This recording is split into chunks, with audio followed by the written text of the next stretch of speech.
आदमी बेचारा रिक्शा चलाता था, कड़ी धूप में मेहनत करता था और अपने बच्चों के लिए कुछ कमा कर बेचारा शाम तक मजदूरी करके लाता था और उसी से घर में गुजर बसर चलती थी।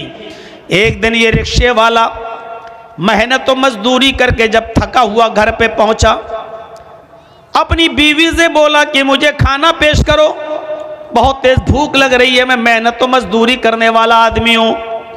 उसकी बीवी ने अरहर की दाल उसके सामने रख दी, जो फ्राई नहीं थी, बगैर बघारी हुई दाल थी, जिसमें तड़का का नहीं लगा हुआ था। ऐसी बिला भिगारी हुई दाल उसके सामने पेश कर दी।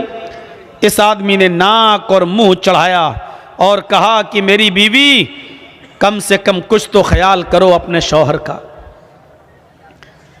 हमको ऐसी दाल खिला रही हो जो बघारी भी नहीं है तुमने, जिसमें तुमने तड़का भी नहीं लगाया, ऐसी उठाई और लाकर दे दी।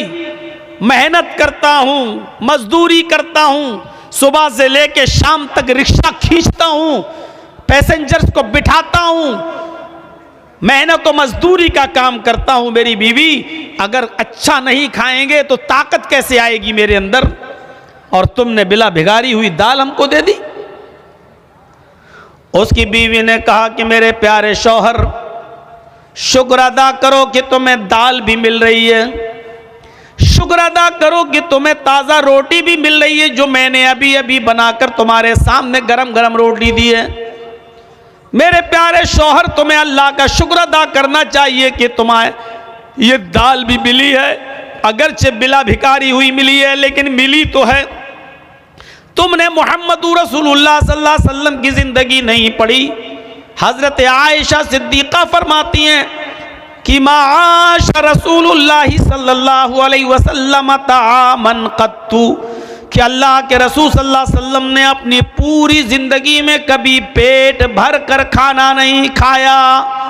आपने अपनी पूरी जिंदगी में पेट भर कर खाना नहीं खाया। तुम्हें तो दाल भी मिल रही है। अल्लाह के नबी सल्लल्लाहु अलैहि वसल्लम का हाल तो ये था, हजरत आयशा फरमाती हैं कि हमारे घर में 2-2 महीने ऐसे गुजर जाया करते थे कि चूल्हा नहीं जला करता था। 2-2 महीने हमारे घर में चूल्हा नहीं जला करता था। आए मेरे प्यारे शौहर, अल्लाह का शुक्र अदा करो कि तुम्हें तो दाल भी मिल रही है, वरना हमारे नबी का तो ये हाल था कि 2-2 महीने घर में चूल्हा तक नहीं जलता था। इस आदमी ने दाल रोटी खाना शुरू कर दिया और अपनी बीवी की तारीफ करते हुए फरमाया, मेरी बीवी तुम बिल्कुल ठीक कह रही हो, मेरी बीवी तुमने बिल्कुल सही फरमाया। हमने ये बातें मस्जिद में जुमे के दिन मौलाना से खुतबे में सुनी थी कि अल्लाह के रसूल सल्लल्लाहु अलैहि वसल्लम के घर में 2-2 महीने तक चूल्हा नहीं जला करता था। और हजरत आयशा फरमाती हैं कि हमारे नबी ने कभी पेट भर के खाना नहीं खाया अपनी पूरी जिंदगी में। मैंने ये बातें सुनी और उस आदमी ने, रिक्शा चलाने वाले ने, दाल और रोटी खाना शुरू कर दिया। मेरे भाइयों, पूरी जिंदगी इसके सामने चीखने की जरूरत नहीं पड़ी और लंबी चौड़ी तकरीर की जरूरत नहीं पड़ी। इसकी बीवी ने सिर्फ इसको एक हदीस सुनाई, अल्लाह के नबी की जिंदगी का एक मामूल बताया और आपकी जिंदगी के हालात बताए। इस आदमी ने खाना शुरू कर दिया। मेरे भाइयों, अगर हमें अमल करना हो तो किसी मौलाना की एक बात काफी है हमारी जिंदगी में, हमारे दिल को असर करने के लिए और हमारी जिंदगी में अमल करने के लिए। और अगर हमें अमल न करना हो तो पूरी जिंदगी खुतबे देते रहो, पूरी जिंदगी जलसे करते रहो, पूरी जिंदगी तकरीरें करते रहो, कोई असर नहीं पड़ेगा। खुद अगर मुझसे कोई पूछे तो तकरीबन 24-25 साल का अरसा तो हो चुका है। मेरे भाइयों, जलसों में, जुलूसों में और तकरीरें करते हुए आप अंदाज़ा लगा सकते हैं कि पूरी ज़िंदगी तकरीरें करते हुए गुजर गई हैं। अब आप अंदाज़ा लगाइए कि क्या असरात मुरत्तब हुए हमारी ज़िंदगी पर, क्या फ़र्क पड़ा हमारी ज़िंदगी पर।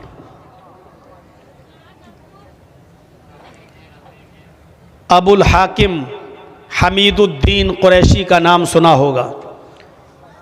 अबुल हाकिम हमीदुद्दीन, जिसके बाप का नाम था बहाउद्दीन कुरैशी, कीच और मरवान का हुक्मरान था।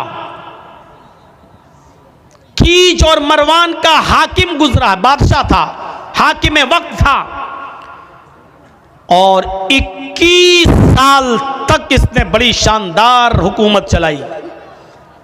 अपने बाप बहाउद्दीन के मरने के बाद अबुल हाकिम हमीदुद्दीन को जब हाकिम बनाया गया तो 21 साल तक हुकूमत चलाई।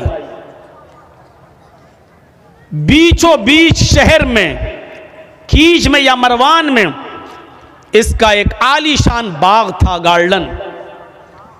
उस बाग के अंदर ये कभी कभी चहल कदमी के लिए जाया करता था अबुल हाकिम हमीदुद्दीन, और वहां थोड़ी देर आराम किया करता था। उस बाग की देखरेख के लिए उसने एक लौंडी, एक खादिमा को रख लिया था। उस लौंडी का काम यह था कि बाग में पानी मारती और अपने हाकिम के लिए, अपने मालिक के लिए, अपने आका के लिए बिस्तर को बिछा देती थी ताकि वो आएंगे और यहां आराम करेंगे। एक दिन अबुल हाकिम हमीदुद्दीन बाग में गया। उसने देखा कि जिस बिस्तर पर मैं आराम करता हूं उस बिस्तर पर लौंडी सो रही है, मेरी खादिमा सो रही है। भाई उसने देखा, लौंडी जो थी, उसकी खादिमा जो थी, उसने सोचा कि हम रोज़ाना इसका बिस्तर बिछाते हैं, नरम गरम बिस्तर, फूल भी उस पर डालते हैं, देखें इस नरम गरम बिस्तर पर थोड़ी देर लेट कर देखते हैं इन अमीरों का बिस्तर कैसा होता है, हाकिम वक्त का बिस्तर कैसा होता है, देखें उस पर लेटने में कैसा महसूस होता है। इस अबुल हाकिम ने हमीदुद्दीन के बिस्तर पर ये थोड़ी देर के लिए लेट गई, ये सोचकर कि देखें बिस्तर कैसा होता है। जैसी वो लेटी और उसको नींद आ गई। अबुल हाकिम हमीदुद्दीन के बिस्तर पर जब ये लौंडी लेटती है तो उसको नींद आ गई, और जैसी नींद आई हमीदुद्दीन वहां पहुंच जाता है। उसने देखा कि मेरे बिस्तर पर ये लौंडी लेटी हुई है। उसने चाबुक उठाया, उसने कोड़ा निकाला और उसने एक कोड़ा अपनी लौंडी को मार दिया। कोड़ा चमड़े का होता था, लकड़ी में, डंडे में, लाठी में चमड़े का चमड़ा लगा रहता था, और चमड़े का एक कोड़ा बड़ी तेज लगता है। उसने उसकी पीठ पर मारा। उस लौंडी ने उस चमड़े के कोड़े की तकलीफ महसूस की और उठ जाती है। उड़ती और सीधे अपने कपड़ों को समेटती और सीधे खड़ी हो जाती है और कहती है, सॉरी, मुझे माफ़ कर दीजिए, मैं इस बिस्तर पर सोना नहीं चाहती थी, मैं तो सिर्फ लेट कर देखना चाहती थी कि देखें इस बिस्तर पर कैसा लगता है। जिस बिस्तर पे आप रोज़ाना आराम करते हैं, मैं ये देखना चाहती थी कि इस बिस्तर पर लेटने में कैसा महसूस होता है। मैं जैसे ही लेटी मुझे नींद आ गई, मुझे माफ़ कर दो। अबुल हाकिम ने कहा हमीदुद्दीन ने, नहीं, सज़ा मिलेगी। तेरी हिम्मत कैसे हुई इस बिस्तर पर लेटने की? अपने आका के, अपने मालिक के बिस्तर पर एक मामूली और 2 कौड़ी की लड़की, तू लेटेगी इस पर? उसने उस लड़की को, उस लौंडी को खड़ा कर दिया। एक कोड़ा तो मार चुका था उसने, एक एक करके 9 कोड़े और मारे। दूसरा कोड़ा मारा, उस लौंडी की खाल छिल गई। तीसरा कोड़ा मारा, खाल और फट गई। चौथा कोड़ा मारा, पूरी चमड़ी लाल पड़ गई। 5वां कोड़ा मारा, खून गिरने लगा। 6ठा और 7वां कोड़ा भी मारा, खून के कतरे अब जमीन के ऊपर गिरने लगे और उस लौंडी के कपड़े लाल होने लगे। लेकिन उस लौंडी ने हिम्मत बांध ली। ये एक एक कोड़ा मारता जाता और वो मुस्कुराती जाती। इसने एक और कोड़ा मारा, वो और तेज मुस्कुराई। इसने एक और कोड़ा मारा तो वो और तेज मुस्कुराई। जब ये 10 कोड़े मार चुका तो कहने लगा, ए लौंडी, मैं तुझे सजा देने के लिए मार रहा हूं, तुझे तकलीफ देने के लिए तुझ पर चोट कर रहा हूं और कोड़े पे कोड़ा बरसा रहा हूं और तू है हंस रही है। क्या बात है, तुझे तकलीफ नहीं हो रही है? उस लौंडी ने जवाब दिया, उस लौंडी ने जवाब दिया कि मुझे तकलीफ तो बहुत हो रही है, हर कोड़े की तकलीफ मुझे हो रही है, हर कोड़े की तकलीफ मुझे हो रही है, लेकिन मैं मुस्कुरा रही हूं। अबुल हाकिम हमीदुद्दीन ने पूछा, तुम क्यों मुस्कुरा रही हो? उसने कहा मैं इसलिए मुस्कुरा रही हूं कि कुछ सोच रही हूं। हमीदुद्दीन ने पूछा क्या सोच रही है? मैं तकलीफ देने के लिए मार रहा हूं और तू मुस्कुरा रही है और कह रही है तकलीफ हो रही है फिर भी मुस्कुरा रही है। कहां देख, ये खून के कतरे देख, ये जमीन पर टपकने वाला लहू देख, मेरी पीठ जो छिल चुकी है, खाल फट गई देख, तकलीफ नहीं हो रही तो ये सब कैसे हुआ? लेकिन इसके बावजूद मैं कुछ और सोच के हंस रही हूं। अबुल हाकिम हमीदुद्दीन ने पूछा वही तो मैं सुनना चाहता हूं, क्या सोच के हंस रही है?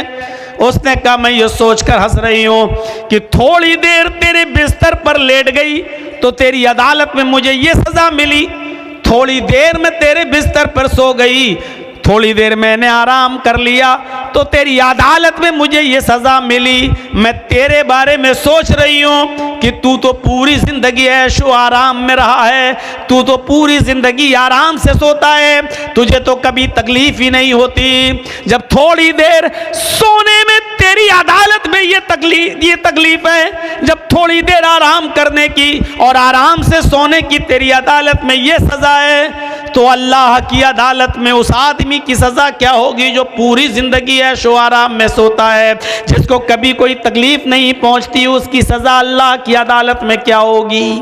मैं तेरे बारे में सोच रही हूं कि अल्लाह की अदालत में तेरी सजा क्या होगी। हमीदुद्दीन अबुल हाकिम ने वो कोड़ा जमीन पर फेंका, उस लौंडी से कहा जा मैंने तुझे आजाद कर दिया, जा आज के बाद तू मेरी गुलामी से, मेरी लौंडियत से निकल गई, मैंने तुझे आजाद कर दिया, जा तुझे जहां जाना हो, आज के बाद तू मेरी लौंडी नहीं।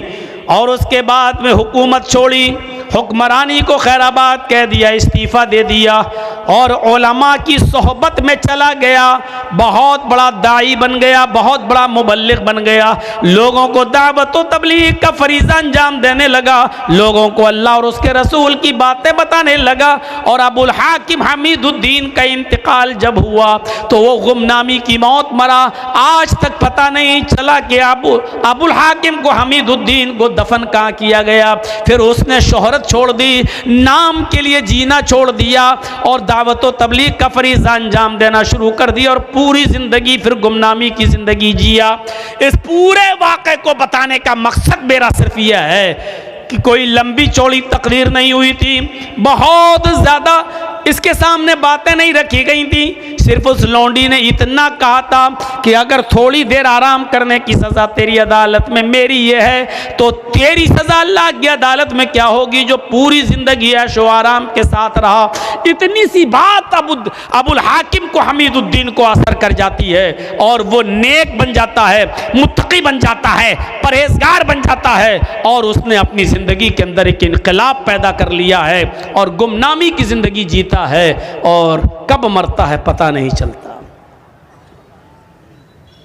फितरत में जिंदगी हो तो एक जुमला काफी है और फितरत में जिंदगी ना हो तो पूरी जिंदगी चीखते रहो, चिल्लाते रहो। बताया ना कल बताया था ना अबू तालिब का वाकया। अल्लाह के रसूल पूरी जिंदगी कहते रहे चचा कलमा पढ़ लो और आखिरी वक्त भी कहा कुल या अम्मी ला इलाहा इल्लल्लाह फी उज़ुनी, आए मेरे चचा मेरे कान में कह दो ला इलाहा इल्लल्लाह। लेकिन अल्लाह अबू तालिब को कलमा नसीब नहीं हुआ, फितरत में जिंदगी नहीं थी, बगैर कलमे के दुनिया से रुखसत हो गया और जहन्नम का मुस्तहिक हो गया। मेरे प्यारे साथियों तसव्वुर करो, फितरत में जिंदगी हो तो एक जुमला काफी होता है, एक लफ्ज काफी होता है और पूरी जिंदगी के दिल में बिठाने के लिए और पूरी जिंदगी के अमल करने के लिए। आज हम कहाँ हैं? हमारे पास कहाँ है नेकियां? है कोई मुहासिबा करता अपनी नेकियों का? छोटी से छोटी नेकी को भी हकीर मत समझो, छोटी से छोटी नेकी को भी हकीर मत समझो। कुरान पढ़िए, अल्लाह रब्बुल आलमीन फरमाता है फमन यअमल मिस्काल ज़र्रतिन खैरन यरा वमन यअमल मिस्काल ज़र्रतिन शर्रन यरा। अगर जर्रा बराबर भी नेकी करोगे तो उसको भी तुम अपने रब के नाम अपने नामे आमाल में देख लोगे, जर्रा बराबर भी बुराई करोगे तो उसको भी तुम अपने नामे आमाल में देख लोगे।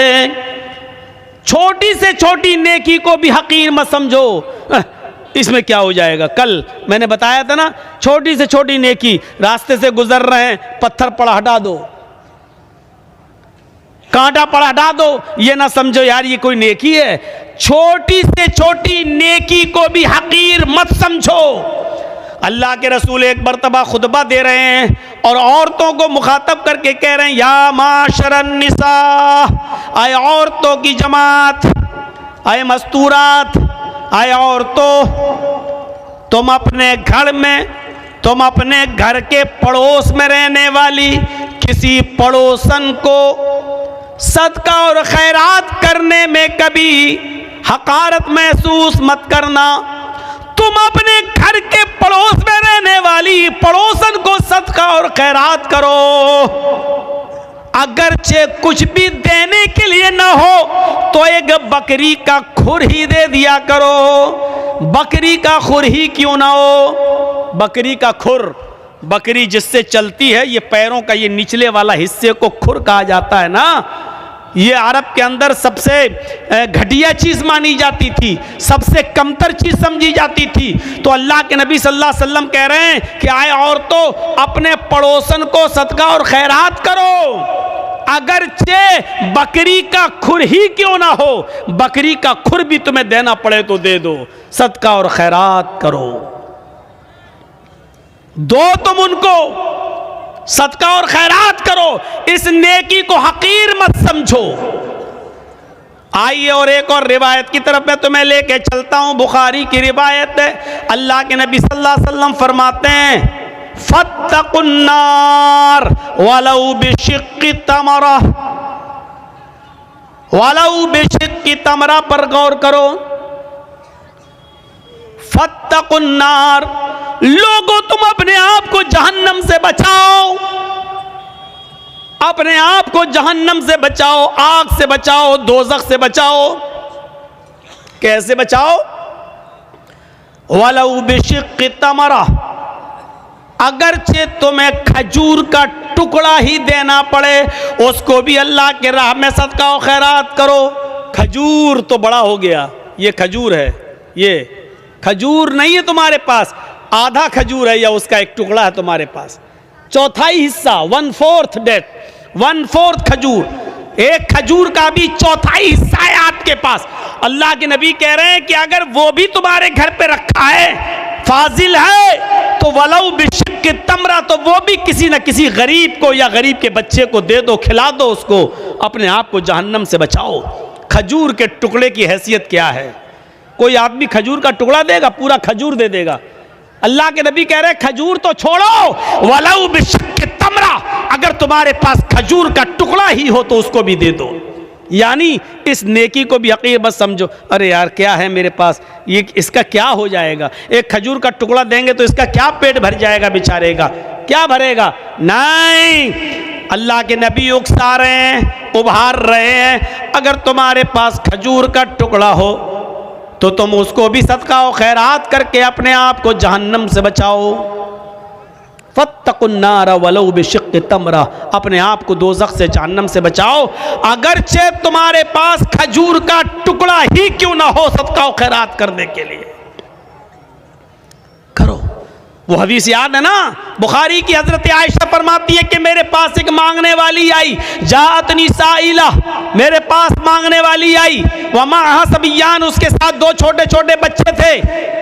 मांगने लगी, मेरे पास एक खजूर थी, मैंने वो खजूर लाकर उस औरत को दे दिया, उस खजूर ने उसके 2 टुकड़े कर दिए, एक टुकड़ा इस बच्चे को दे दिया, एक टुकड़ा इस बच्चे को दे दिया, एक टुकड़ा इस बच्चे को दे दिया, एक टुकड़ा इस बच्चे को दे दिया, और अपना खुद नहीं खाया। उन दोनों बच्चों ने आधी आधी खजूर खा ली और चली गई वो औरत अपने बच्चे को लेकर, बच्चों को। अल्लाह के नबी सल्लल्लाहु अलैहि वसल्लम जब घर में आए तो हजरत आयशा ने पूरा मंजर बयान फरमाया। तो अल्लाह के नबी सल्लल्लाहु अलैहि वसल्लम ने फरमाया, वजबत अलैहल जन्ना, आयशा जो औरत अपने बच्चों के खाने पीने की आजमाइश में मुब्तला कर दी गई, जो अपने बच्चों की परवरिश में आजमाई गई और उस आजमाइश में पूरी उतरती है, उस औरत के ऊपर जन्नत वाजिब है। यानी उस औरत ने खुद भूखा रहकर अपने बच्चों को आधी आधी खजूर दे दी, अपने बच्चों को टुकड़े दे दिए खजूर के, खुद भूखी रह गई। अल्लाह ताला ने उस औरत पर जन्नत वाजिब कर दी, यानी उस औरत के ऊपर जन्नत फर्ज हो गई, जन्नत वाजिब हो गई। गौर कीजिए, खजूर का एक खजूर थी, हजरत आयशा ने वही दे दी। अब आप कहोगे एक खजूर में क्या होता है, ना औरत का पेट भरा ना बच्चों का, लेकिन हजरत आयशा ने एक खजूर थी वही दे दी। मुस्लिम शरीफ की हदीस में 3 खजूरों का जिक्र है। एक खजूर उस औरत, 3 खजूर हजरत आयशा ने उस औरत को दे दी। उस औरत ने एक खजूर इस बच्चे को दे दी, एक खजूर इस बच्चे को दे दी, और एक खजूर अपने खाने के लिए रख ली। बच्चों ने अपनी अपनी खजूरें खा ली, और माँ जब खजूर खाने लगी तो बच्चे अपनी माँ के खजूर पर झपट पड़े। माँ को रहम आ गया। माँ ने देखा कि बेटों ने, मेरे बच्चों ने अपनी अपनी खजूरें खा ली, लेकिन अभी भूखे हैं। तो माँ ने अपनी खजूर नहीं खाई, बल्कि उस खजूर के 2 टुकड़े करके आधी इसको दे दी, आधी इसको दे दी, और उन बच्चों ने ये आधी आधी खजूर भी खा ली और माँ ने खुद कुछ नहीं खाया। जब हजरत आयशा ने ये मंजर अल्लाह के नबी को बताया तो अल्लाह के नबी की आंखों में आंसू आ गए और रोते हुए फरमाया, वजबत अलैहिल जन्नह, इस औरत ने अपने ऊपर जन्नत वाजिब कर ली। किसी भी नेकी को हकीर मत समझो, छोटी से छोटी नेकी को भी हकीर मत समझो। हजरत अबू बकर सिद्दीक के दौरे खिलाफत में कहत पड़ गया। कहत मतलब सूखा, लोगों के पास खाने पीने के लिए अनाज नहीं है, गल्ला नहीं है, सूखा पड़ गया। अबू बकर का जमाना है। हजरत उस्मान गनी रज़ी अल्लाह ताला अन्हु के पास मुल्क के शाम से गल्ला लदा हुआ ऊंट आए थे, जिस पर गल्ला लदा हुआ था। और ऊंट कितने थे? 1000 ऊंट। 100 नहीं, 10-20 नहीं, 100-200 नहीं, 1000 ऊंट था जिस पर अनाज लदा हुआ था, गल्ला लदा हुआ था। जब मदीने के ताजिरों को पता चला कि अब उस्मान गनी के पास 1000 ऊंट है गल्ले से लदे हुए, तो उनके पास आए और कहने लगे, आए उस्मान, क्या इन गल्ले को बेचोगे? हजरत उस्मान ने कहा, मुझे प्रॉफिट क्या दोगे, नफा क्या दोगे? फरमाया, आपके 10 रुपए का माल हम 12 रुपए में लेने के लिए तैयार हैं। 10 दिरहम का माल 12 दिरहम में लेने के लिए तैयार हैं। हजरत उस्मान ने फरमाया, फिर छोड़ो, मुझे इससे भी ज्यादा प्रॉफिट मिल रही है। कहा कि अच्छा 13 ले लो, आपका हर 10 दिरहम के माल पर 13 दिरहम हमसे ले लो, हम उसको बेचेंगे जितना चाहेंगे। कहत पड़ा हुआ है, सूखा पड़ा हुआ है, हमारा माल तो बिकी जाएगा, आप 10 के दिरहम पर 13 दिरहम ले लो। हजरत उस्मान कहते हैं, मुझे इससे भी ज्यादा मिल रहा है। और लास्ट में बोली लगती है, आए उस्मान, हम 10 का माल 15 दिरहम में लेने के लिए तैयार हैं। हजरत उस्मान कहते, रहने दो, 10 दिरहम पर तुम 15 दिरहम दोगे, लेकिन मुझे इससे भी ज्यादा प्रॉफिट मिल रही है। तब तमाम लोग उठ गए, जितने भी बिजनेसमैन थे वो उठ गए और कहने लगे, उस्मान, अगर इससे ज्यादा तुम्हें मिल रहा है तो उसी को दे दो, हम लोग चल रहे हैं, हम लोग जा रहे हैं। जब वो जाने लगे, जितने बिजनेसमैन थे, तो पलट कर कहने लगे, उस्मान, हम जा तो रहे हैं, हमें अब नहीं चाहिए, 10 का माल हम 15 में लेने के लिए तैयार हैं, इससे ज्यादा हम नहीं दे सकते, और आप कह रहे हैं इससे भी ज्यादा हमें मिल रहा है। मदीने के सारे बिजनेसमैन यहां मौजूद हैं, मेरी नजर में अब कोई बाकी नहीं है, जो जितना बड़ा बिजनेसमैन है वो यहां मौजूद है, और हम सब लोग यहां हैं। फिर मुझे इतना तो बता दो कि 10 से का माल 15 में लेने के लिए हम लोग तैयार हैं, इससे ज्यादा तुम्हें कौन दे रहा है? सारे बिजनेसमैन तो यहां मौजूद हैं, फिर तुम्हें 10 का माल 15 से ज्यादा लेने में कौन तैयार है तुम्हारा?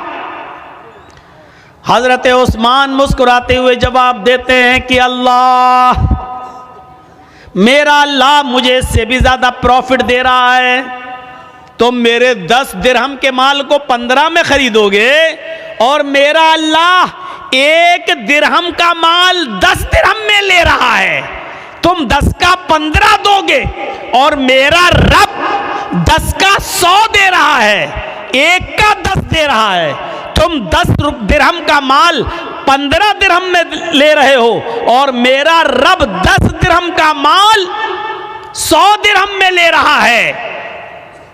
यानी हम ये सारा का सारा माल 1000 गल्ले से लदे हुए उन ऊंटों पर, जो माल लदा हुआ, गल्ला लदा हुआ इन ऊंटों पर, हम ये सारा का सारा सदका करेंगे, खैरात करेंगे, अल्लाह की राह में खर्च कर देंगे, गरीबों और मिस्कीनों तक पहुंचाएंगे और मेरा रब एक दिरहम का माल का सवाब मुझे 10 गुना देगा, 10 गुना देगा।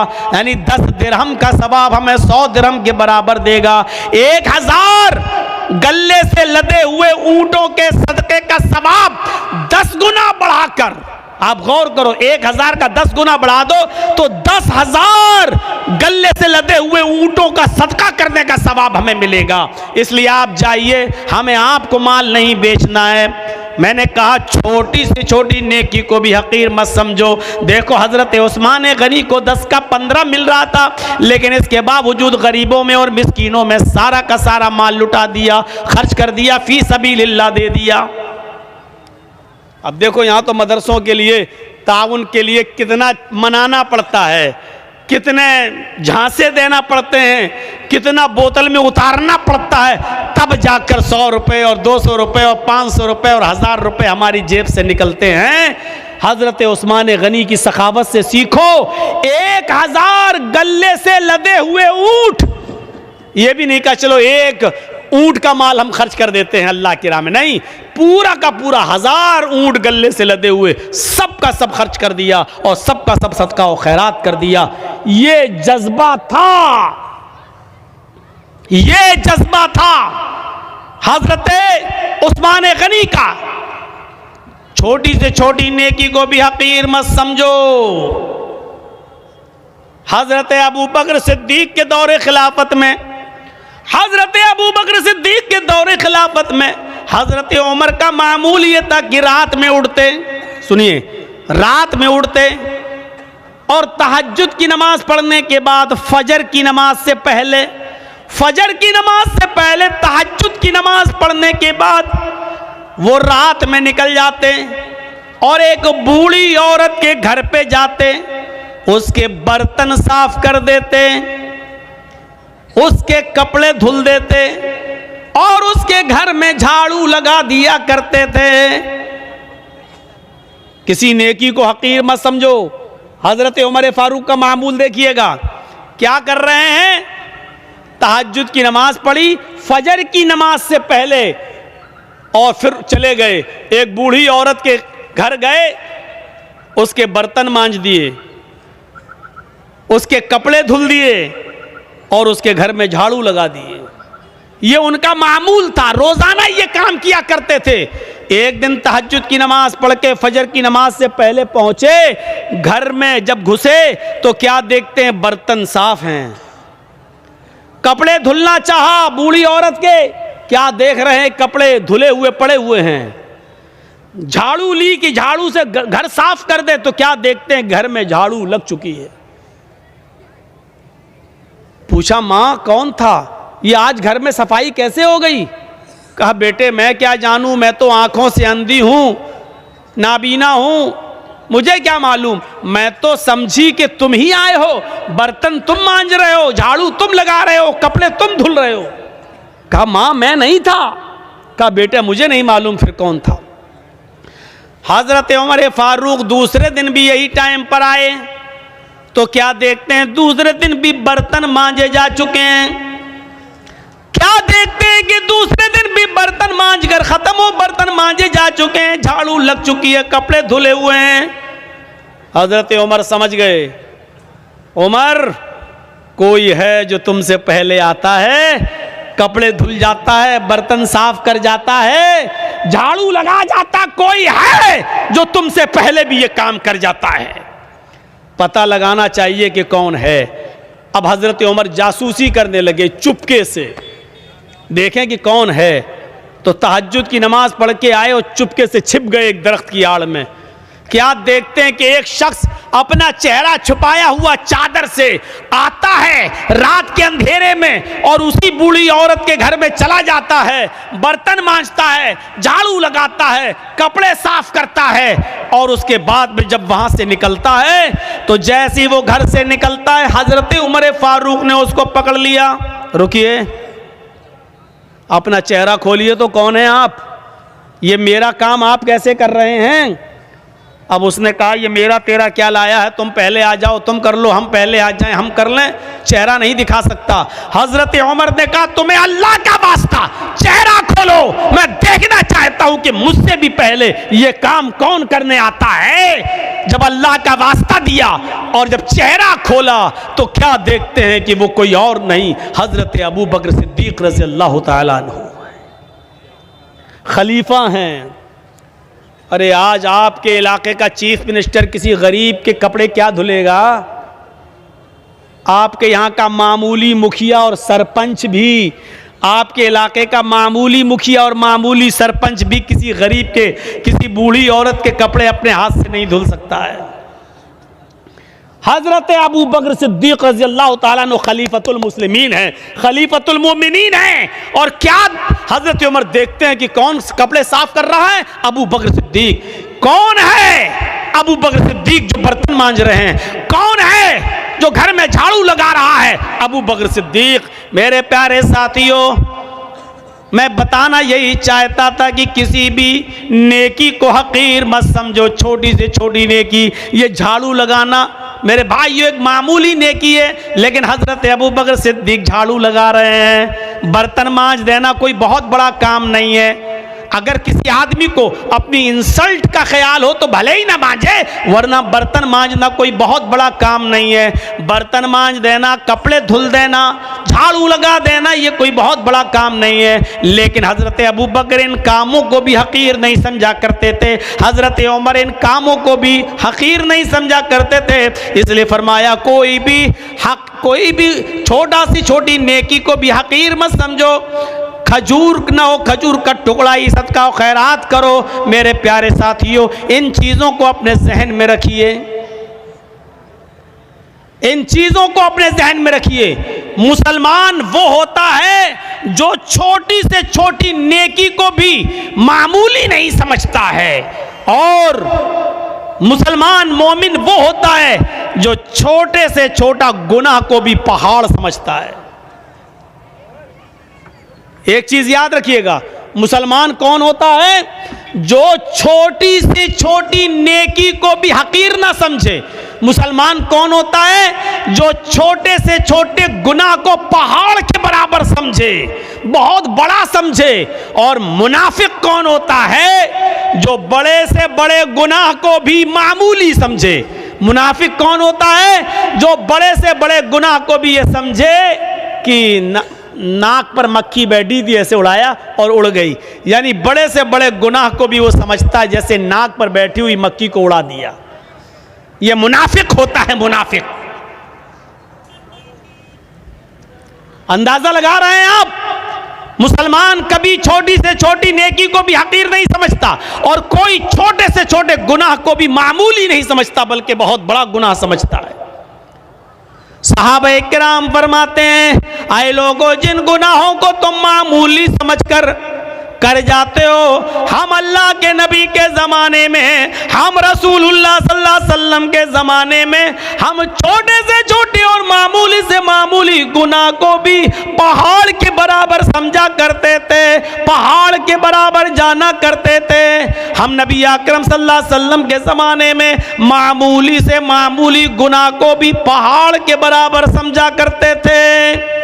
और मुसलमान की पहचान यह है कि उसके सामने एक रास्ता मुसीबत का हो और दूसरा रास्ता मासियत, गुनाह और नाफरमानी का हो। एक रास्ता तो हो मुसीबत का, परेशानी का, और दूसरा रास्ता हो गुनाह का।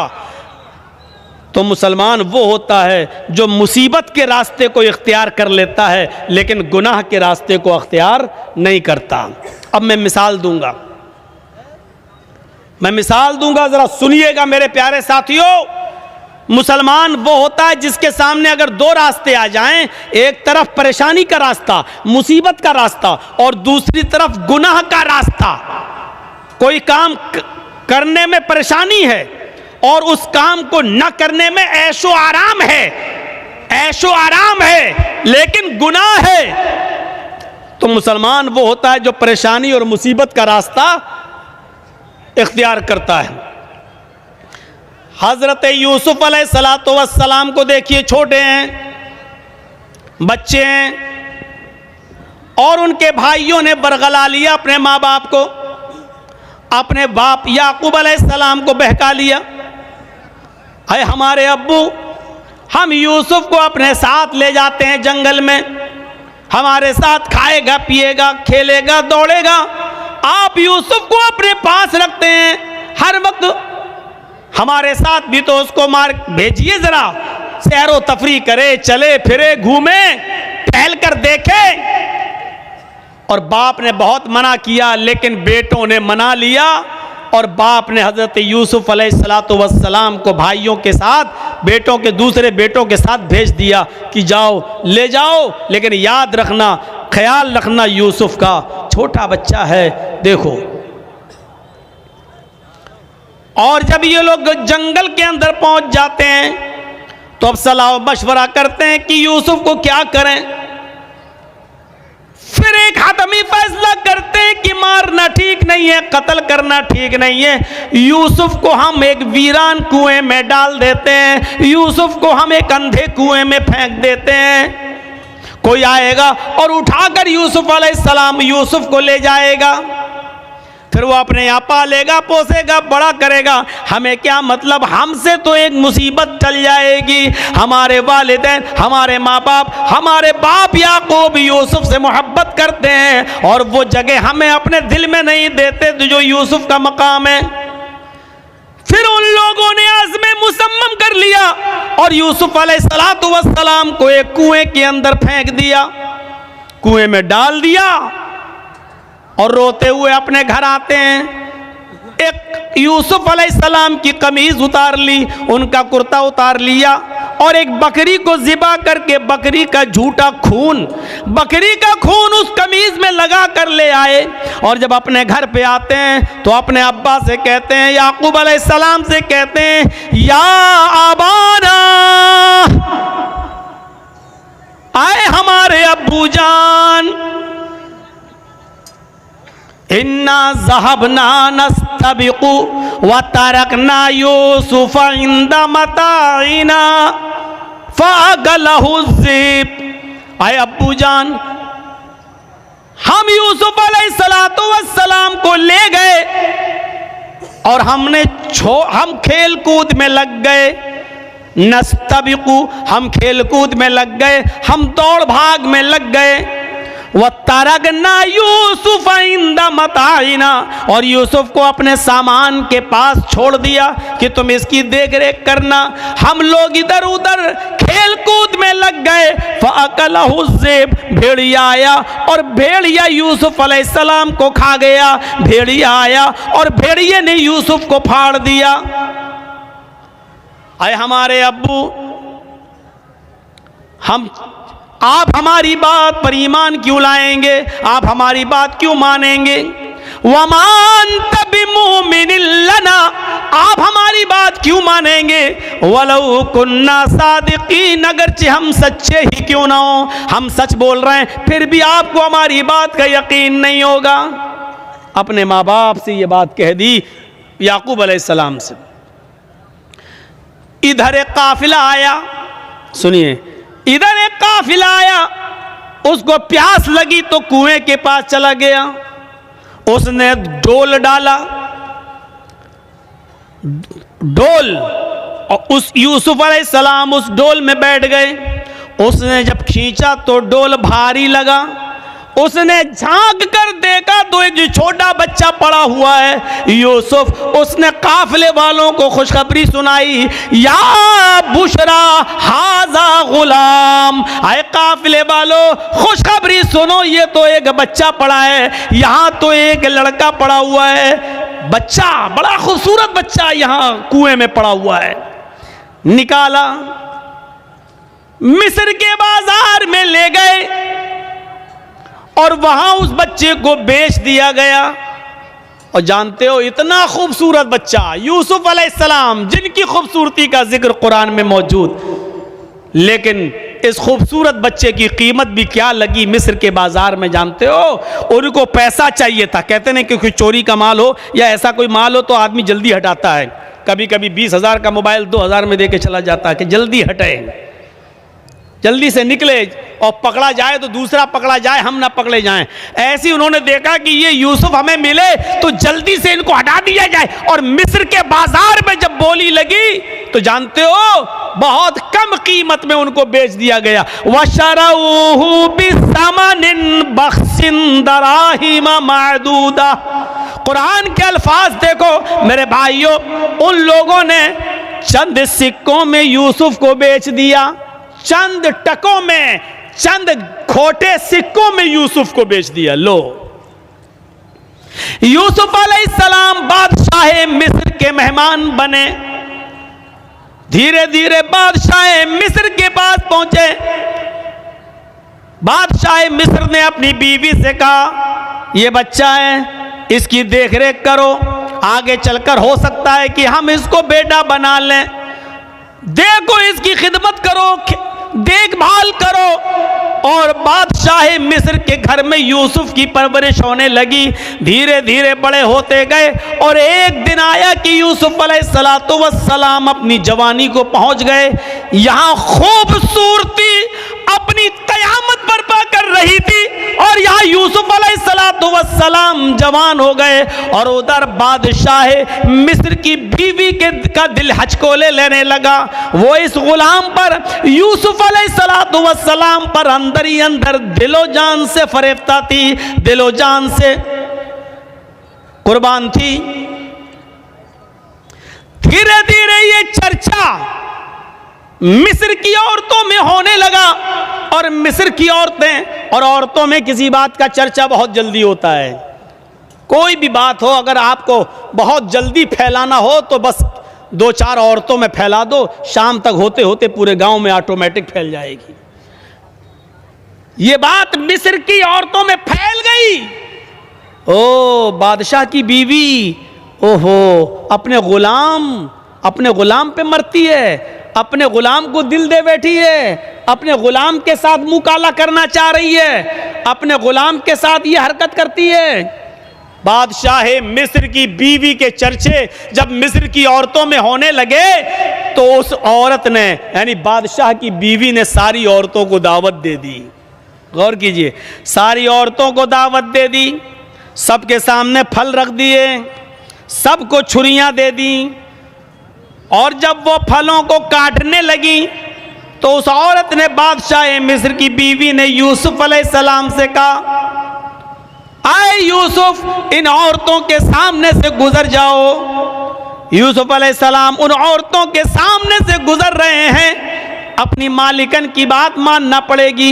यूसुफ अलैहिस्सलाम अपने मालिक की बीवी की बात मानते हुए उन औरतों के सामने से गुजर रहे हैं। जब उन औरतों के सामने से गुजरे तो उन औरतों ने जब यूसुफ अलैहिस्सलातु वस्सलाम को देखा, यूसुफ अलैहिस्सलाम को देखा, कुरान कहता है वो फल काट रही थी, बजाय फल काटने की वो कत्ताना ऐदियहुन्ना, उन्होंने अपनी अपनी उंगलियां काट डाली, उन्होंने अपने अपने उंगलियों पर छुरियां चला ली, अपनी अपनी उंगलियों को काट डाला।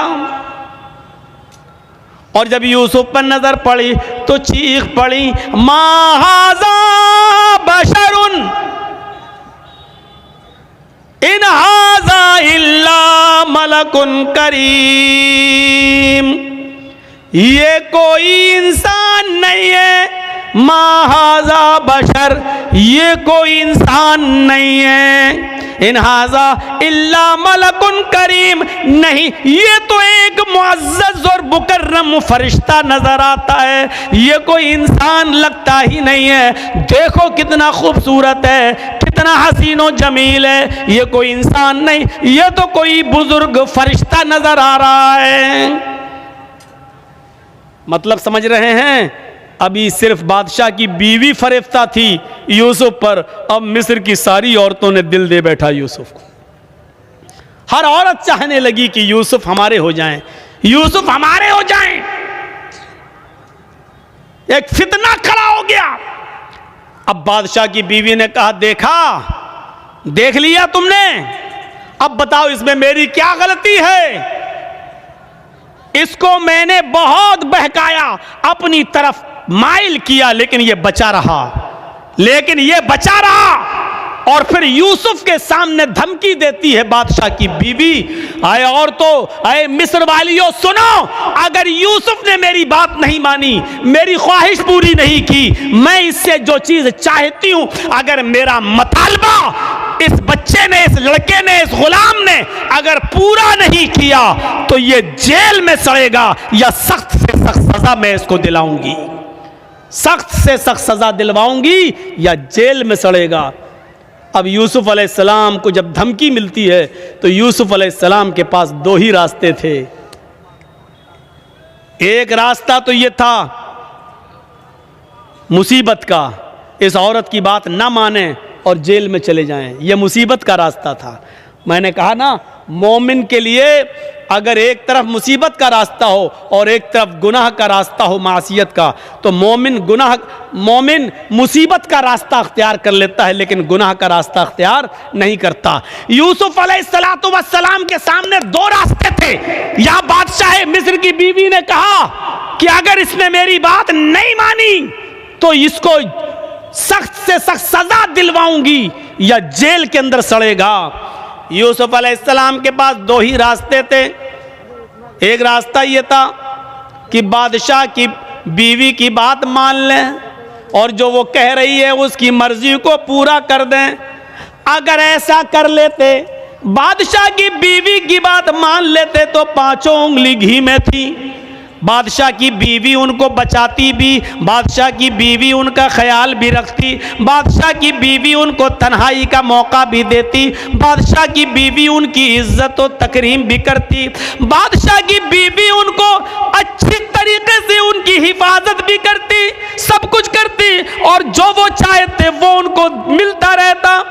लेकिन ये रास्ता गुनाह का रास्ता था, ये रास्ता मासियत का रास्ता था। अब दूसरा रास्ता यूसुफ अलैहिस्सलाम के सामने ये था कि मैं इस गलत रास्ते पर नहीं चलूंगा। तो वो औरत कह रही है मैं जेल में डलवा दूंगी, मैं सख्त से सख्त सजा दिलवाऊंगी। तो यूसुफ अलैहिस्सलाम ने ये रास्ता पसंद कर लिया और नजरें आसमान पे डाली और फरमाया, इलाहल आलमीन, आए मेरे परवरदिगार, बादशाह मिस्र की बीवी ने ये ठान लिया है कि मैं उसके साथ गलत काम करूं, और वो ये भी कह रही है अगर इसने मेरी बात न मानी तो मैं इसको सजा दिलवाऊंगी और जेल में डलवा दूंगी। रब्बिस सिजनु अहब्बु इलैया मिम्मा यदऊननी इलैहि, आए मेरे परवरदिगार, आए मेरे अल्लाह, आए मेरे रब, मुझे जेल में जाना ज्यादा पसंद है।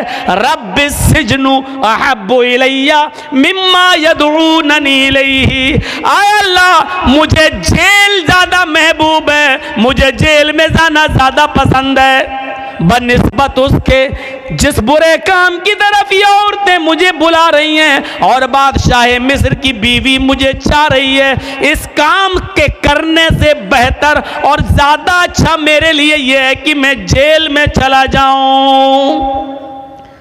वइल्ला तस्रिफ अन्नी कैदहुन्ना अस्बु इलैहिन्ना, ऐ हमारे परवरदिगार, ऐ हमारे रब, अगर तूने मुझे इनकी चालों से न बचाया, ऐ अल्लाह अगर तूने मुझे इनकी चालों से मेरी हिफाजत न की। भाई औरत की चालें कितनी खतरनाक होती हैं। आपको अपने घर में प्यारो मोहब्बत के जाल में फंसा कर बुला भी लेंगी और आपको फंसवा भी देंगी, आपको फंसवा भी देंगी।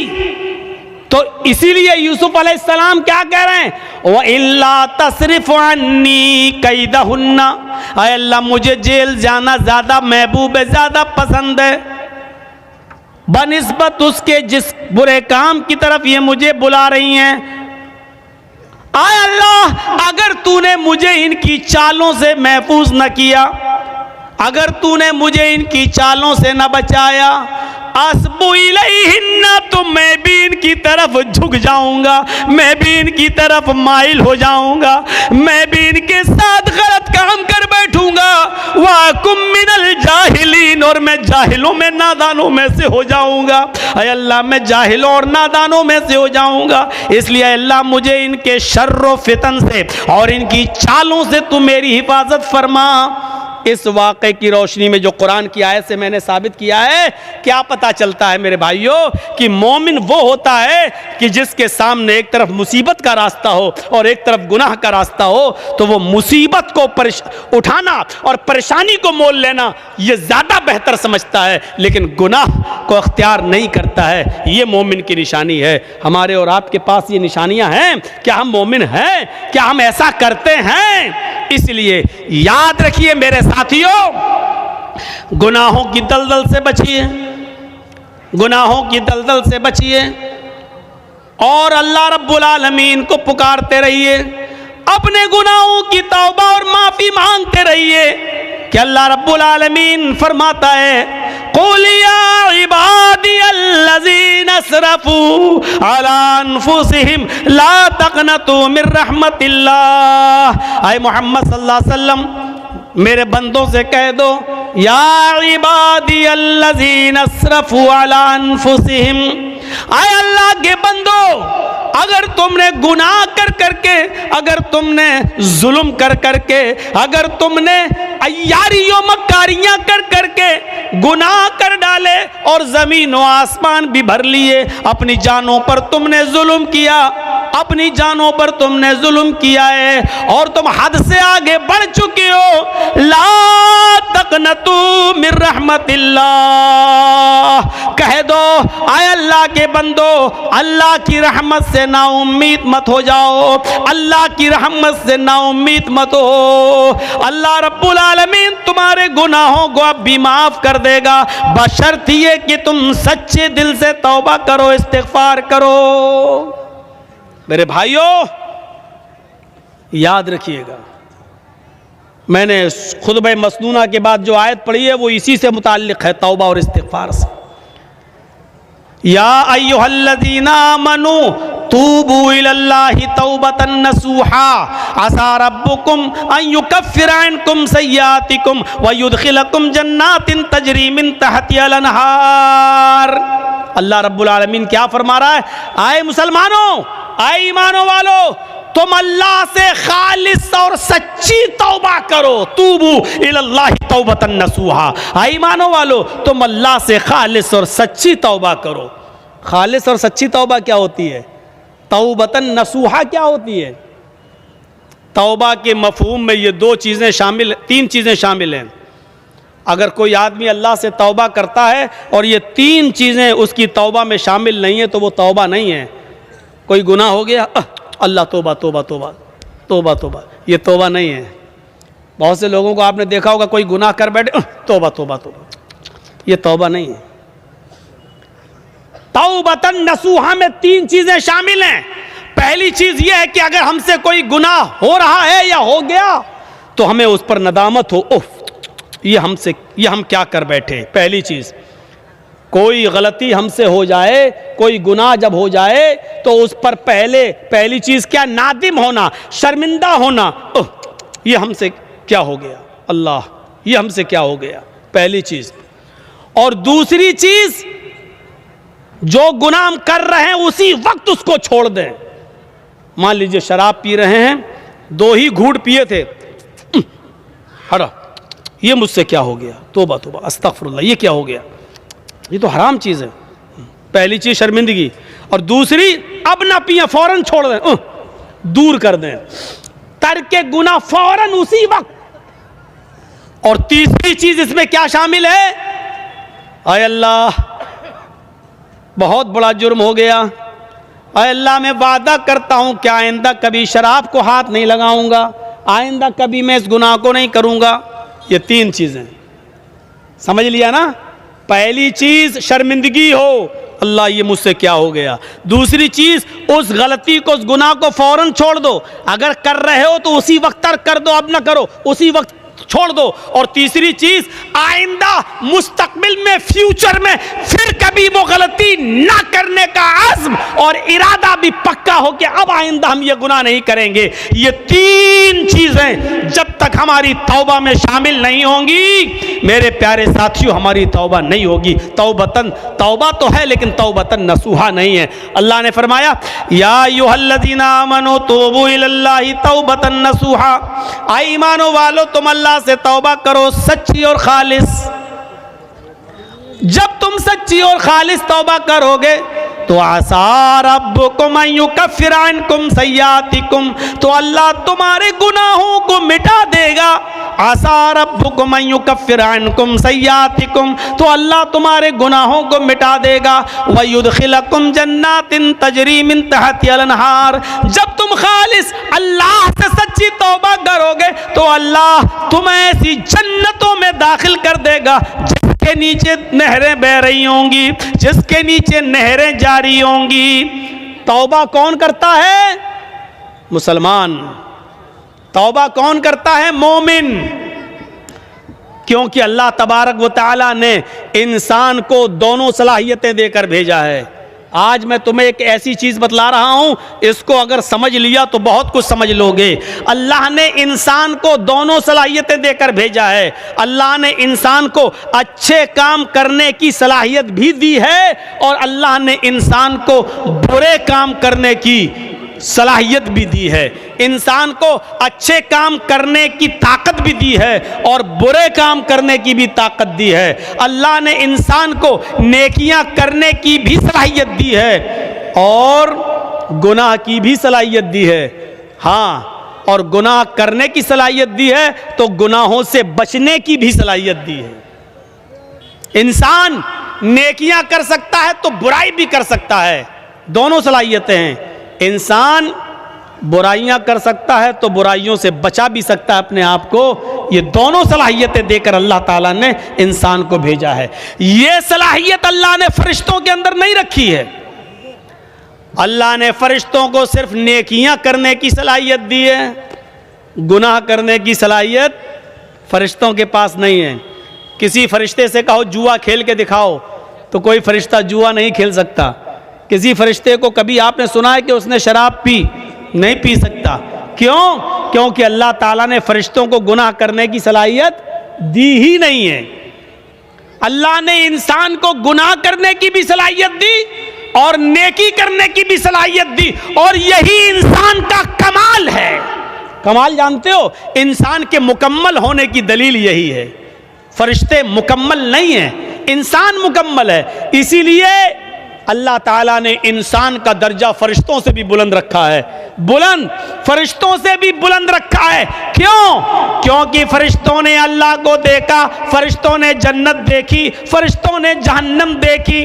फरिश्तों ने तो जन्नत जहन्नम देखी है। अगर वो अल्लाह की हर वक्त इबादत करते हैं तो ये कोई कमाल नहीं है। कमाल तो ये है कि हमने और आपने और मुसलमानों ने जन्नत नहीं देखी फिर भी जन्नत में जाने की ख्वाहिश, जहन्नम नहीं देखी फिर भी जहन्नम से बचने की ख्वाहिश, जहन्नम नहीं देखी फिर भी दुआ करते हैं रब्बना आतिना फिद दुनिया हसनतन व फिल आखिरति हसनतन व क़िना अज़ाबन्नार। ऐ अल्लाह हमको दोज़ख के अजाब से बचा ले।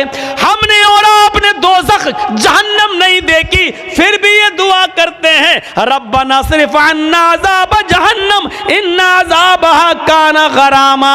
ऐ अल्लाह जहन्नम का अजाब हमसे फेर दे, जहन्नम का अजाब हमसे हटा ले। इन्ना अज़ाब का न गरामा, तेरा अज़ाब बहुत ही ज्यादा सख्त और चिमटने वाला है। ये हमें और आपको ये दुआ करना पड़ती है। क्यों? हालांकि जहन्नम देखी नहीं है। एक बूढ़ा आदमी है और वो अंधा है। एक अंधा आदमी जा रहा है और रास्ते से खूबसूरत लड़की चली आ रही है, खूबसूरत हसीन व जमील, बला की हसीन व जमील। लेकिन एक अंधा नौजवान जा रहा है, उस बेचारे को लड़की दिखाई नहीं दे रही है इसमें उस अंधे का क्या कमाल है। अब वो अंधा उस लड़की को देख ही नहीं पा रहा है, उसके हुस्न जमाल को देख ही नहीं पा रहा है, तो इसमें अंधे का क्या कमाल है। अगर अंधा उस लड़की को नहीं छेड़ता है, या अंधा उस लड़की के करीब नहीं जाता है, या उस लड़की से कुछ गुफ्तगू नहीं करता है और उस लड़की को नहीं देख रहा, तो इसमें अंधे का क्या कमाल है भाई। उसको तो दिखता ही नहीं है। कमाल तो उस नौजवान का है जो पूरी तरीके से जवान हो चुका है और सामने से खूबसूरत लड़की आ रही है, बला की हसीना है, इसकी नजरें उठी, लेकिन इसने अपने निगाहों को नीचा कर लिया, फौरन निगाह को झुका लिया। बावजूद इसके कि आंखें थीं, बावजूद इसके कि उस लड़की को देख सकता था, बावजूद इसके कि ये उस लड़की से बातें करने पर कादिर था, ताकत थी इसके पास सब कुछ, लेकिन इसके बावजूद इसने अपने आप को बचाया और नजरें नीची कर ली। ये है इंसान का कमाल कि ताकत होने के बावजूद देखने की नहीं देख रहा है। यह है कि उस लड़की के पास जा सकता था लेकिन नहीं जा रहा है, ताकत होने के बावजूद उस अपने आप को बचा रहा है। यह है कमाल मेरे भाइयों। इसीलिए मैदान महशर में क़यामत के दिन जो लोग अर्श इलाही के साए में होंगे, जो लोग क़यामत के दिन जिनको अर्श इलाही का साया नसीब होगा, उन लोगों में एक शख्स वो भी होगा, इन लोगों में एक शख्स वो भी होगा मेरे भाइयों, जिसको दुनिया में किसी खूबसूरत लड़की ने बुलाया, रजुलुन तलबत हुमरातु ज़ात मनसबि व जमाल फ़क़ाल इन्नी अख़ाफ़ुल्लाह। जिसको खूबसूरत लड़की ने गुनाह करने की दावत दी कि आओ, उसके पास वक्त भी है, उसके पास पैसा भी है, उसके पास टाइम भी है, उसको कोई लड़की हसीन व जमील दावत नज़ारा भी दे रही है, उसको गलत काम के लिए बुला भी रही है और उसको सारे मौके भी फराम कर रही है। इसके पास भी मौका, उसके पास भी मौका, इसके पास भी टाइम ही टाइम, उसके पास भी टाइम ही टाइम। जिना की ताकत होने के बावजूद और सारे असबाब होने के बावजूद, सारे रास्ते खुले हुए होने के बावजूद भी मेरे भाइयों, इस आदमी ने उस लड़की से कह दिया इन्नी अख़ाफ़ुल्लाह। तुम अपना घर जाओ, तुम अपना रास्ता देखो, मैं अपना रास्ता देखता हूँ, मुझे अल्लाह का खौफ है, मैं अल्लाह से डरता हूँ, मैं तुम्हारे करीब नहीं आ सकता, मैं तुम्हारी बहकी बहकी बातों का शिकार नहीं हो सकता। इन्नी अख़ाफ़ुल्लाह, मुझे अल्लाह का डर है, मैं तेरे करीब नहीं आऊंगा। जिसने अल्लाह का खौफ दिखाया और उस लड़की को धक्का दे दिया, नहीं मुझे तुमसे दूरी अख्तियार करना, मौका होने के बावजूद, लड़की की परमिशन होने के बावजूद, लड़की की इजाजत होने के बावजूद इसने उसको हटाया और अल्लाह से डरते हुए अपने आप को बचा लिया। यह है कमाल। ऐसा इंसान क़यामत के दिन अर्श इलाही के साए में होगा, जब क़यामत के दिन और कोई दूसरा साया नहीं होगा। मेरे भाइयों, फ़अल्हमहा फ़ुजूरहा व तक़वाहा, हमने इंसान को दोनों सलाहियतें देकर भेजा है। इंसान को गुनाह की ताकत भी दी है और नेकियों की ताकत भी दी है। इंसान नेकी का काम भी कर सकता है और गुनाह का काम भी कर सकता है, लेकिन कमाल तो यह है कि गुनाह करने पर ताकत होने के बावजूद गुनाह न करे। फरिश्ते गुनाह कर ही नहीं सकते क्योंकि गुनाह की ताकत ही नहीं है, और हम और आप गुनाह कर सकते हैं, गुनाह की ताकत होने के बावजूद हम गुनाह ना करें, तो यह है कमाल। और इसीलिए इंसान का दर्जा अल्लाह रब्बुल आलमीन ने फरिश्तों से भी बुलंद कर दिया। क्यों? क्योंकि इसके अंदर गुनाह की ताकत थी, लेकिन इसके बावजूद इसने अपने आप को बचा लिया। ये किरामन का, ये फरिश्ते जो हैं किरामन कातिबीन जो हमारे कांधों पर रहते हैं, मजाल है कभी किसी लड़की के साथ जिना कर लें, अल्लाह ने ये ताकत दी नहीं है उनको। कब्र में फरिश्ते आते हैं हिसाब व किताब के लिए, मुनकर नकीर, मजाल है कि कोई फरिश्ता किसी औरत के साथ जिना कर ले? नहीं। क्यों? अल्लाह ने ताकत ही नहीं दी जिना की। जिना की ताकत इंसान के पास है और ताकत होने के बावजूद अपने आप को जिना से बचा ले, ये है फरिश्तों से भी बड़ा काम, ये है बड़ा दिल गुर्दे का काम। और जिसने इस काम को अब कर लिया, अंजाम दे लिया, ताकत होने के बावजूद अपने आप को बचा लिया, मेरे भाइयों, इसका मकाम और मर्तबा फरिश्तों से बुलंद है, फरिश्तों से बुलंद। वयुदखिलकुम जन्नातिन तजरी मिन तहतिहा अल-अनहार, अल्लाह ऐसी जन्नतों में तुम्हें दाखिल करेगा जिसके नीचे नहरें बह रही हो। आओ एक और नजरिए से समझो, जिसके अंदर गुनाह करने की सलाहियत नहीं थी, यानी फरिश्ते, जिस मखलूक में गुनाह करने की सलाहियत नहीं थी, अल्लाह ने उसको जमीन का खलीफा भी नहीं बनाया। और जिन लोगों में गुनाह करने की सलाहियत थी, अल्लाह ने उनको खलीफतुल अर्ज़ बना दिया, यानी इंसान को, आदम को खलीफतुल अर्ज़, ज़मीन का खलीफा बनाया। क्यों? और देखिए गुनाह करने की प्रैक्टिस कैसे डाली गई। गुनाह एक खता कराई गई हज़रत आदम अलैहिस्सलाम से। आज हमारी बात को थोड़ा सा दूसरे हिसाब से सुनिएगा। आदम अलैहिस्सलाम का पहले पुतला बनाया, फिर उसमें रूह डाली, फिर उनको जन्नत में दाखिल किया, फिर उनकी पिछली से हव्वा को बनाया और हव्वा को भी उनके साथ जन्नत में दाखिल कर दिया और कहा कुलू वशरबू, खूब खाओ पियो हैं जन्नत के अंदर। और एक ऑर्डर दे दिया अल्लाह ने कि फला तक़रबा हाज़िहि शजरा, आए आदम और आए हव्वा, तुम दोनों इस दरख्त के पास मत जाना, बस इस दरख्त के करीब मत जाना। आए आदम और हव्वा, तुम दोनों इस दरख्त के करीब मत जाना, बस। देखिए अल्लाह को तो मालूम ही था कि आदम और हव्वा उस दरख्त के करीब जाएंगे। अल्लाह ने तो पहला इंतजाम ही कर लिया था, दुनिया रचाना थी, दुनिया बसाना थी, इसलिए अल्लाह के इल्म में पहले ही था। इसलिए अल्लाह रब्बुल आलमीन ने डायरेक्ट आदम से गुनाह नहीं कराया, बल्कि शैतान को भेजा, शैतान ने उन्हें बहकाया और आदम और हव्वा दोनों को दरख्त के करीब ले गया, हव्वा के कहने पर कि खा लो, ये तो हमारा हमदर्द है। शैतान नहीं, ये तो हमारा हमदर्द है। और उसके बहकाने में आकर आदम और हव्वा दोनों ने वो फल खा लिया। बस यही खता हजरत आदम और हव्वा से हुई नहीं, बल्कि कराई गई, गलती उनसे कराई गई। और अल्लाह को पहले मालूम था, जैसी आदम और हव्वा दोनों ने उस दरख्त के फल को खाया, जन्नती लिबास उनके जिस्म से उतर गया। उन्होंने बड़े बड़े पत्तों से, दरख्त के बड़े बड़े पत्तों से, जन्नत के दरख्तों के पत्तों से अपना जिस्म छिपाया। ये इंसान की फितरत है, ये इंसान की फितरत है। आज आप देख सकते हो इलाकों में घूम घूम कर कि कौन किस पोजीशन में रहता है। मेरे भाइयों, आदम की बीवी है हव्वा और मियाँ बीवी में कोई पर्दा नहीं है, लेकिन इसके बावजूद जब जन्नती लिबास दोनों के जिस्म से उतरा तो उन्होंने जन्नत के दरख्तों के बड़े बड़े पत्तों से अपने सतर को छिपाया, अपने शर्मगाह को, अपने सतर को छिपाया। यानी सतर छिपाना ये इंसान की फितरत में दाखिल है। मेरे प्यारे साथियों, फिर अल्लाह रब्बुल आलमीन ने दोनों को जन्नत से बाहर कर दिया।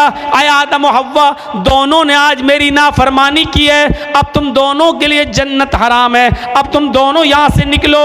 अल्लाह चाहता तो इस गलती की बिना पर जहन्नम में डाल सकता था, लेकिन नहीं, चूंकि अल्लाह को दुनिया बसाना थी, अल्लाह को दुनिया रचाना था, अल्लाह को दुनिया में भेजना था, इसलिए आदम और हव्वा दोनों को दुनिया में भेज दिया। अब जाओ, अब सुनो, गलती तो हुई और गलती भी मखलूक है और मखलूक का खालिक अल्लाह रब्बुल आलमीन है। दुनिया में कोई ऐसी बीमारी पैदा ही नहीं हुई कि अल्लाह ने बीमारी पैदा की हो और उसका इलाज तब उतारा हो।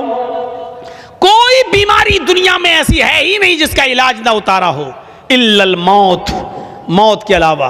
अब आप कहो मौलाना क्या बात करते हो, कैंसर का कोई इलाज नहीं है।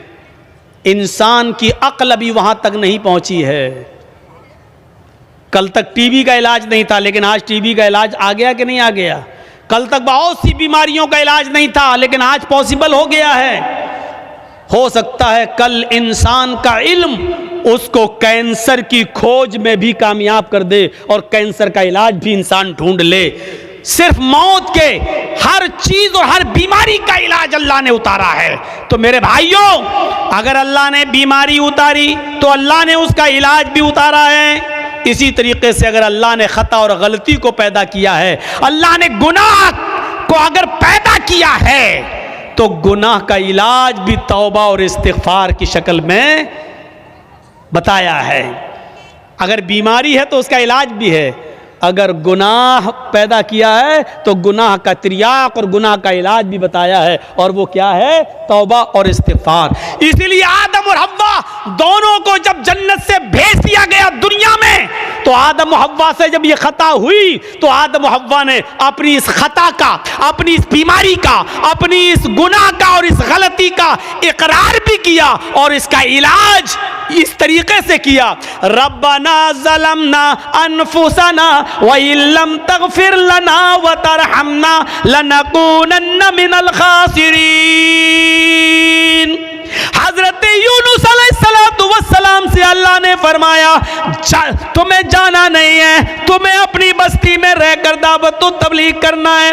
यूनुस नहीं माने, अल्लाह की मर्जी के बगैर, अल्लाह के हुक्म के बगैर चल दिए। एक खता की, एक गलती की, अल्लाह ने उनको समंदर में, कश्ती में उसे पलटवा दिया, मछली ने उनको निकल लिया। यूनुस अलैहिस्सलाम से खता हुई, यूनुस अलैहिस्सलाम से गलती हुई, अल्लाह का हुक्म नहीं माना। अब इस गलती के इकरार भी कर रहे हैं और इस गलती का इलाज तौबा की शक्ल में, इस्तिग़फ़ार की शक्ल में कर रहे हैं। ला इलाहा इल्ला अंत सुब्हानक इन्नी कुन्तु मिनज़ ज़ालिमीन। अगर गलती है, गुनाह अल्लाह ने पैदा किया है तो उसका इलाज भी पैदा किया है, और उसका इलाज क्या है? तौबा और इस्तिग़फ़ार। हज़रत आदम से गलती हुई, जन्नत से निकाले गए और दुनिया में आए तो क्या कहा? रब्बना ज़लमना अनफुसना व इल्लम तग़फ़िर लना व तरहमना लनकूनन्न मिनल ख़ासिरीन। ऐ हमारे परवरदिगार, हम दोनों ने अपने आप पर बहुत बड़ा जुल्म किया है। अगर तूने हमारी मग़फ़िरत ना फरमाई और हम पर रहम ना फरमाया, ला नकूनन्न मिनल ख़ासिरीन, तो हम नुकसान उठाने वालों में से हो जाएंगे, हम बहुत ज़्यादा नुकसान उठाने वालों में से हो जाएंगे। और इसी वजह से देखिए, हैं आप देखिए कैसा जवाब, तुर्की ब तुर्की जवाब। इधर अल्लाह रब्बुल आलमीन शैतान को भी भगा रहा है, रामदे दरगाह कर रहा है।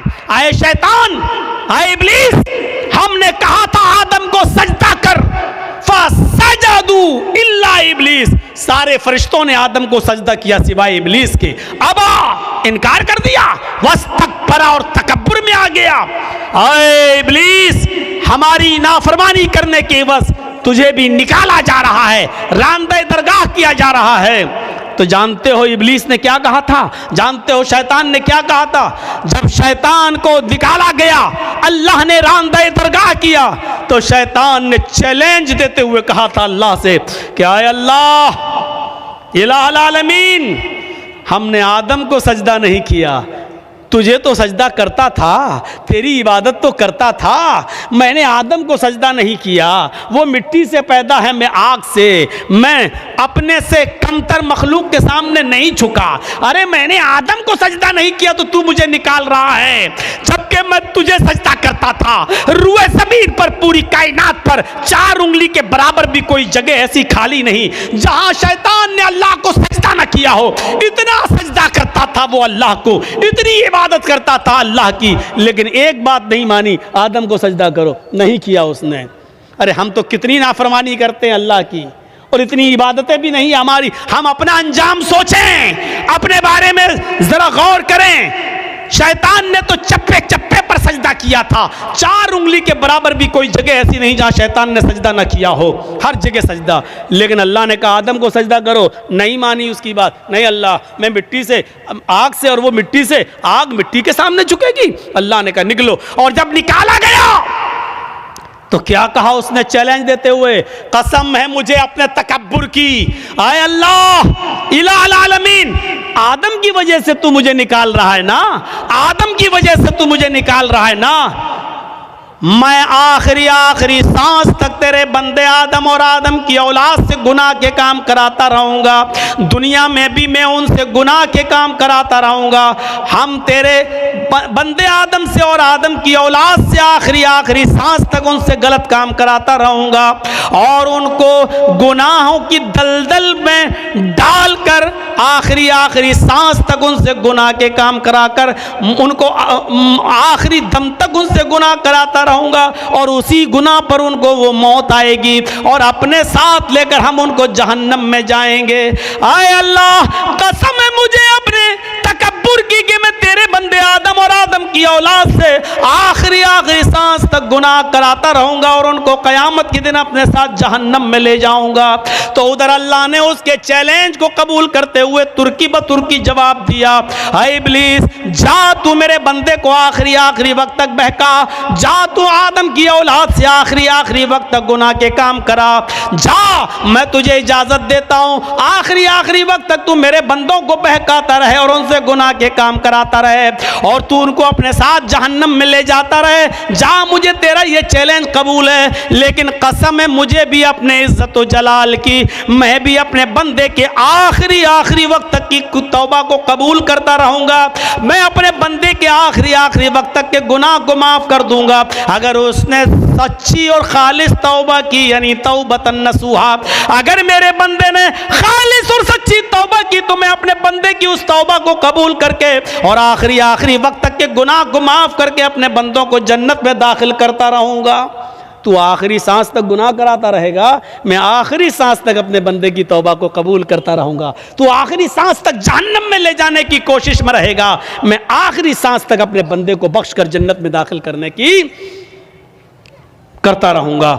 मेरे भाइयों, तुर्की ब तुर्की जवाब। इसलिए तौबा और इस्तिग़फ़ार करो। क्या लगता है आपको इतना सा जुमला कहने में गुनाह अल्लाह ने उतारा है तो उसका इलाज तौबा और इस्तिग़फ़ार भी उतारा है। कोई गुनाह हो जाए फौरन कहो अस्तग़फ़िरुल्लाह रब्बी मिन कुल्लि ज़ंबिन व अतूबु इलैहि, और उड़ते बैठते चलते फिरते ये जुमला पढ़ते रहो। कितना सा जुमला है यार, अस्तग़फ़िरुल्लाह रब्बी मिन कुल्लि ज़ंबिन व अतूबु इलैहि। उड़ते फिरते चलते फिरते खाते पीते जुमले पढ़ते रहो। अस्तग़फ़िरुल्लाह रब्बी, मैं मग़फ़िरत तलब करता हूँ अल्लाह की। अस्तग़फ़िरुल्लाह, मैं अल्लाह से मग़फ़िरत तलब करता हूँ जो मेरा रब है। मिन कुल्लि ज़ंबिन, हर गुनाह से, व अतूबु इलैहि, और उसी से तौबा करता हूँ, उसी की तरफ रुजू होता हूँ। ये ऐसी दुआ है कि खुद अल्लाह के नबी सल्लल्लाहु अलैहि वसल्लम ये दुआ पढ़ा करते थे और कहा करते थे, लोगों इस्तग़फ़िरू रब्बकुम व इन्नी लअस्तग़फ़िरुल्लाह फिल यौम मियत मर्रा। आए लोगों, तुम अपने रब से मग़फ़िरत मांगा करो। आए लोगों, तुम अपने रब से मग़फ़िरत तलब किया करो।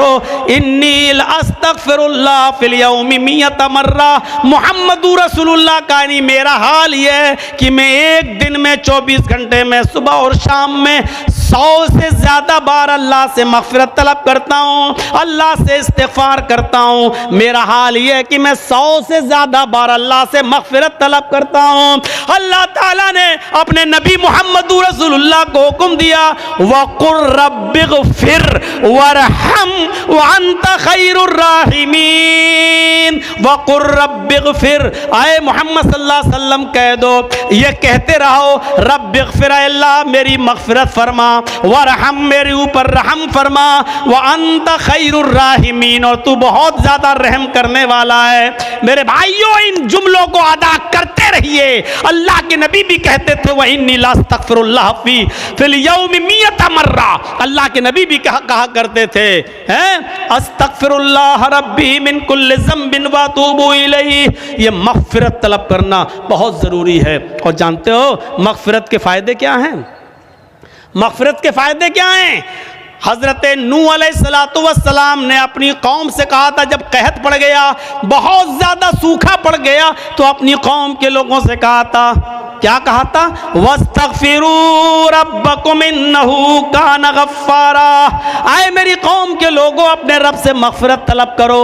आए मेरी कौम के लोगों, अपने रब से मग़फ़िरत तलब करो। युरसिलिस समा अलैकुम मिदरारा, जब तुम अपने रब से मग़फ़िरत तलब करोगे तो अल्लाह रब्बुल आलमीन आसमान से बारिशें बरसाएगा। ये जो कहत पड़ गया है, जो सूखा पड़ गया है, अल्लाह रब्बुल आलमीन आसमान से तुम्हारे ऊपर बारिशें बरसाएगा अगर तुम मग़फ़िरत तलब करोगे, इस्तिग़फ़ार करोगे तो। युरसिलिस समा अलैकुम मिदरारा, अल्लाह रब्बुल आलमीन तुम्हारे ऊपर आसमान से बारिश बरसाएगा। व युमदिदकुम बिअमवालिन व बनीन, और अल्लाह रब्बुल आलमीन तुम्हें औलादें देगा और माल से नवाजेगा।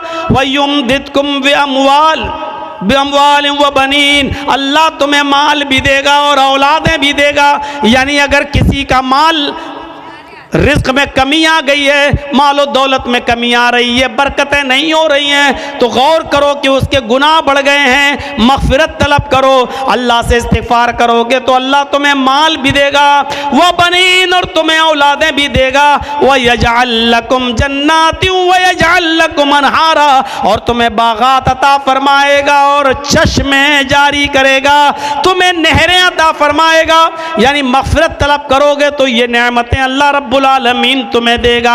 हजरत उमर फारूक के ज़माने में कहत पड़ गया, हजरत उमर फारूक के ज़माने में कहत पड़ गया, लोगों ने गामीरुल मोमिनीन चलिए नमाज इस्तिस्का पढ़िए, अल्लाह से हमारे लिए दुआ कीजिए कि अल्लाह रहमत की बारिश फरमाए। सूखा पड़ा हुआ है, बच्चे भूखे मरने लगे, हालात बहुत ख़राब हैं। आए अमीरुल मोमिनीन जंगल की तरफ निकलिए और अल्लाह से बारिश तलब कीजिए, नमाज इस्तिस्का पढ़िए।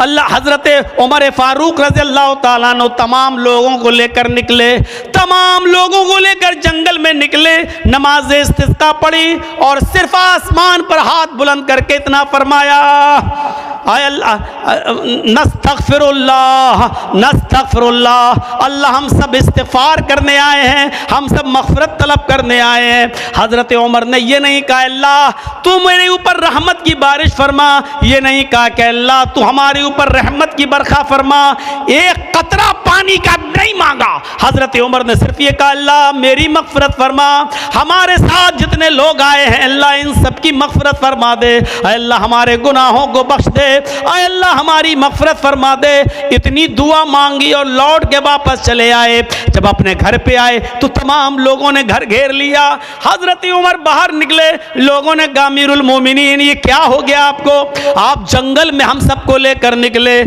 हमने सोचा नमाज इस्तिस्का के बाद आप अल्लाह से दुआ करेंगे कि अल्लाह हमारे ऊपर रहमत की बारिश फरमाए।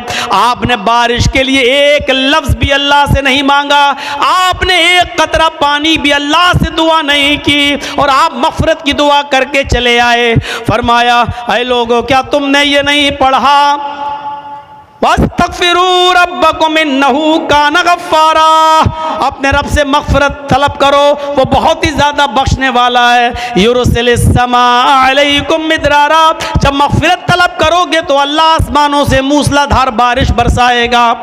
लोगों मैंने बारिश नहीं मांगी है, लेकिन बारिश जिन गुनाहों की वजह से रुकती है, मैंने मग़फ़िरत की दुआ करके मग़फ़िरत तलब करके आसमान के उन दरवाज़ों को झंझोड़ दिया है, आसमान के उन दरवाज़ों में सुराख कर दिया है, आसमान के उन दरवाज़ों में छेद कर दिए हैं जहां से बारिश आती है। हमने मग़फ़िरत तलब करके आसमान के दरवाज़ों को हिला दिया है। इंतज़ार करो, इंशाअल्लाह बारिश के कतरे आने वाले हैं। एक दिन गुजरा था कि फिर मूसलाधार बारिश होती है। मेरे भाइयों, जिन गुनाहों की वजह से बारिश रुकती है और बारिश जब ना हुआ करे तो समझ जाओ कि हमारे गुनाहों की वजह से बारिश रुकी हुई है। जिनको अल्लाह ने औलाद नहीं दी, समझ लो कि हमारे गुनाहों की वजह से अल्लाह ने हमें औलाद नहीं दी है। जिनके मालो दौलत में कमी वाक़ई हो रही है, वो समझ ले कि हमारे गुनाहों की वजह से ऐसा हो रहा है। फरमाया वयुमदिदकुम बिअमवालिन व बनीन, अगर तुम अल्लाह से मग़फ़िरत तलब करोगे तो अल्लाह माल भी तुम्हें देगा और औलादें भी देगा, आसमान से मूसलाधार बारिश भी बरसाएगा और तुम्हें बागात भी देगा और नहरें भी देगा, यानी कुएं, पानी, चश्मा और खेती बाड़ी, अनाज, गल्ला, फल फ्रूट, ये सारी चीजें तुम्हें कब देगा? जब तुम मग़फ़िरत की दुआ करोगे। तो मेरे प्यारे साथियों, ये मग़फ़िरत का मामला है। इसलिए मैंने कहा या अय्युहल्लज़ीना आमनू तूबू इलल्लाहि तौबतन नसूहा, ईमान वालो अल्लाह रब्बुल आलमीन से सच्ची और खालिस तौबा करो। लेकिन ये सारी नेमतें हमें तभी मिलेंगी जब हम खालिस और सच्ची तौबा करेंगे। अपने मुआशरे की इस्लाह करो और अब गुनाह बार बार मत करो, गुनाहों पर नादिम होना सीखो, हैं? और देखिए आज के इस ओरियानियत के दौर में, कल मैंने जिसकी तरफ इशारा किया था मेरे भाइयों, आज इन तमाम गुनाहों की वजह से आज अल्लाह की नेमतें हमसे छीन ली जाती हैं। और इस तरीके का सबक हासिल करना चाहिए हर जलसे वालों को भी, जिस तरीके से मैंने कल भी इशारा किया था।